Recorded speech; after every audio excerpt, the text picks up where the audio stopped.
When I first presented these high-end concepts to the team for the vision I had of New York, the team thought I was crazy. But when you put a crazy mind in a situation that I'm in, you can only get innovation. His New York and his concept and the work that the concept team has done is frightening. My first reaction was, there's no way in hell we're going to be able to pull this off. We're really trying to capture the feel of what it would be like to walk the streets of this amazing, mega city and do these incredible things. So that means more people in the streets, more traffic on the roads. It means more interactivity with props, with destruction, with characters that can interact with the worlds in unique ways. But the oral is all around you, so it's our job to kind of make people feel like when they're in Times Square, they're standing in the middle of Times Square and stuff is all around them as it really would be. Once the players are done running around this New York, I think they can go back to New York and they won't need a tour guide.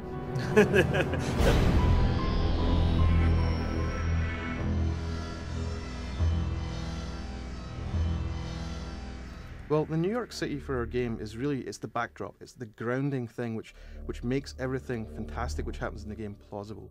You want somewhere that's recognizable, somewhere that's iconic, somewhere that everyone can identify with, and I think most people, if they were offered an opportunity to go there, would go there because it's a really exciting, energetic, amazing city.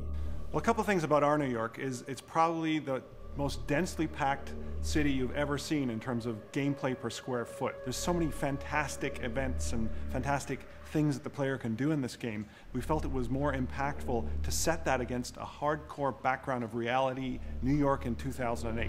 And of course, New York is probably the most iconic city in the world, so what better city than that? New York City itself is a character. And in my view as an art director, it is the main character. Yes, it's a backdrop to story, but my approach visually is that this is my main character and it's going to have a character arc. And I'm going to grow this story of New York and add to its history as it pertains to Prototype. Well, Skip's a visionary for this game, and the quality of his work has constantly driven both the art team to realize that and aspire to bringing a game visual as compelling as his concept. There was a team that went to New York City, took tons of photos to get a good sense of New York. But now we have these photos, but what's New York? I see it, it's flat, it's 2D, but what does that mean? I still have to turn it into a three-dimensional space. It seemed to me that what he was envisioning was huge volumetric cloud systems, sort of the great beams of light filtering from the skies, the great contrast in the colors. I sort of sat back and said, this will never happen. That's not a video game, that's a movie, that's way too insane. But we, time and time, keep delivering those things, and we pick the right elements to erase and say, hey, we can't do that. But we do a lot of what's in those concepts. And then when you compare the concepts to the game now, it's frightening how close they are. I paint these concepts that you see and start to visualize New York City for Prototype. It's very important to me to hear the sounds. Prototype has a very specific tone. It's pretty dark, and audio plays a really big role in supporting that tone. And of course, New York City being in a real environment and representing that environment in a contemporary and very realistic way. It's a very dynamic world. It's changing all the time. There's time of day, there's dynamic levels of number of pedestrians and vehicles and traffic, and things are always changing, so keeping up with that and representing that in the sound is one of our primary goals, and it's definitely a challenge. Approximately 20% of the land mass of Manhattan is parks. So everybody thinks of it as a concrete city, but there's a lot of greenery in there. So it was a challenge to have enough foliage and enough greenery in the world with enough variety of the buildings, because you're almost trying to capture two games. A lot of people do a jungle game or a city game, but we almost have both. You learn the city, you get to know it, you get to know the neighborhoods, there's all these landmarks everywhere. So you start feeling at home eventually after you've played it for a certain amount of time.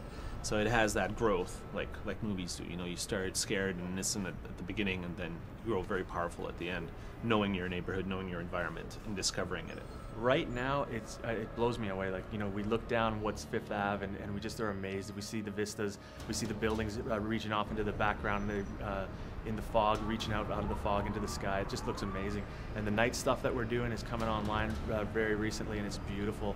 And what you see are these great flows, almost natural-like rhythms in the vehicles and the pedestrians as they move through the sort of the natural cycle of the day, and the sun rises and the sun sets, and all the lights in the building turn on and all the lights in the building turn off.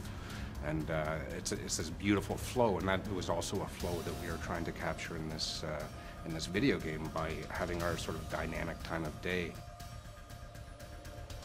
I hope these making-of pieces are interesting to people who are interested in learning about the game, that they get something out of this. But when they'll really see it is when they see the gameplay come together. They'll see videos out there for gameplay, which I know I'm seeing every day when we're making the game. So when you see those videos come online on the web, on TV, there won't be any room for debate. You know, a lot of games, do hype and pre-market, and try to sell before they come out and build up the buzz. And, I'll be honest, we're doing that too here. We're part of the marketplace. But if you know something about me personally, okay, I'm a realist. I don't overpromise. What I say, I frickin' deliver. So if you're seeing something here in these videos and you're not believing it, and you're not believing what we're saying, and you're not believing that we can pull it off, you're wrong. We will.